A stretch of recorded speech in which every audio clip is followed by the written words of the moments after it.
I knew something was wrong the moment the receptionist's smile faltered. "Name?" she asked. I gave it. Her fingers paused over the guest list, tapping the page like she expected the letters to rearrange themselves into my existence. Then came the line that felt rehearsed. "I'm sorry. Your name isn't on the list." For a second I just stared at her, at the gold-trimmed hall behind her, at the muffled laughter spilling from inside, at the warmth I had convinced myself would include me. I felt nothing. Not yet. So I turned to my mother.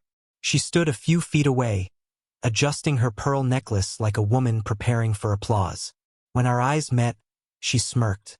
"Did you really think you were invited?" she said. "Strangers aren't allowed." Her voice was cold enough to crystallize the air between us. I nodded once. Calm, quiet, dead inside. "Then I'll live like a stranger," I said, and walked out of the lobby with the kind of stillness that scared even me. But 20 minutes into the ceremony, her phone began ringing. Then again, and again. And that was the moment everything I planned began. People assume you grow up knowing your family. I didn't. I spent my childhood studying them the way some kids studied constellations. Far away, untouchable, each one convinced they shined brighter than me. My mother especially. She liked me obedient, silent, functional. She raised me like a spare part, useful only when something in her perfect world needed fixing. My sister, Hannah, was the opposite. Adored, celebrated, placed on a pedestal so polished I could see my own disappointment reflected in it. But I loved them. God help me, I loved them. I was the one who covered for my mother's affairs. I was the one who cleaned up Hannah's messes. Fake tears, failed exams, ruined friendships. I protected them because I thought that was what family was. Back then, betrayal seemed like something strangers did. I didn't know I was the biggest stranger in that house. The first sign was a whisper, a silenced conversation as I walked into the kitchen. My name quickly swallowed. Then came the missing invitation in the mail. Then Hannah avoiding my calls.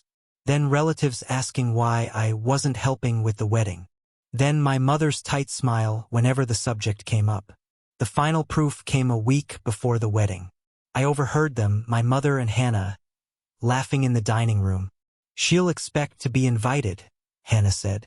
"She expects too much," my mother replied. "She'll get over it. She always does." Their voices were light, pleased, almost relieved.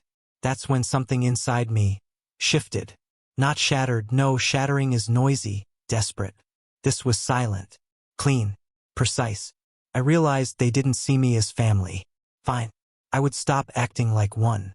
I didn't confront them. What would be the point? Truth meant nothing in that house unless it benefited them. So I listened, observed, calculated. My mother only cared about reputation.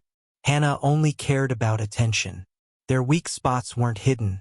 They flaunted them, assuming I would never use them. I became polite, agreeable, invisible.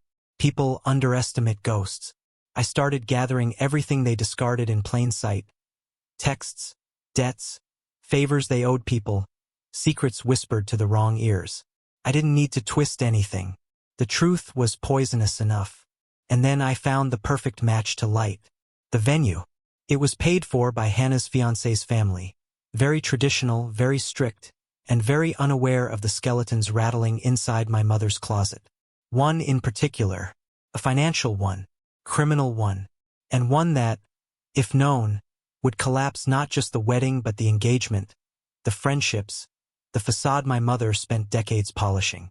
All I had to do was choose the moment. Weddings love drama. I decided to give them some. When the receptionist told me I wasn't on the list, I didn't panic. I triggered step 1.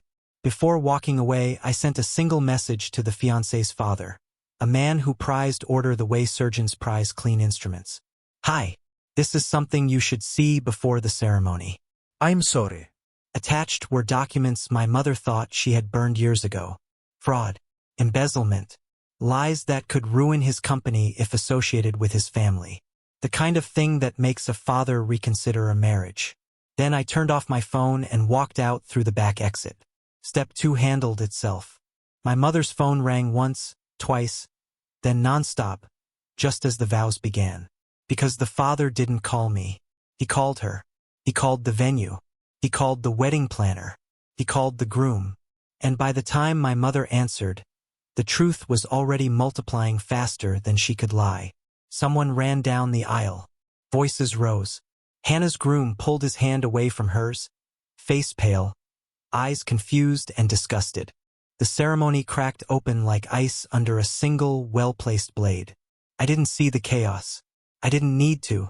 I was sitting in the cafe across the street stirring cold tea when my mother burst in, still in her formal dress, sweat and fury mixing on her skin. "You did something," she hissed. I looked at her the way strangers do. Mild curiosity, no attachment. "I wasn't invited," I said. "Remember?" Her mouth opened, but no words came out.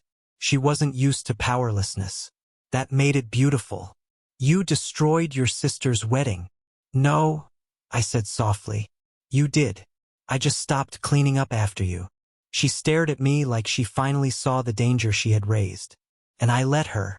They tried calling later. Not to apologize, no, that would require humility, but to salvage what was left of their reputation. I never answered. Strangers don't owe each other explanations. The wedding collapsed. The engagement dissolved.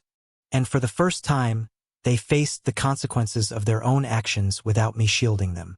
As for me, I walked away from the cafe without looking back, lighter than I'd ever felt. Some people get justice in courts.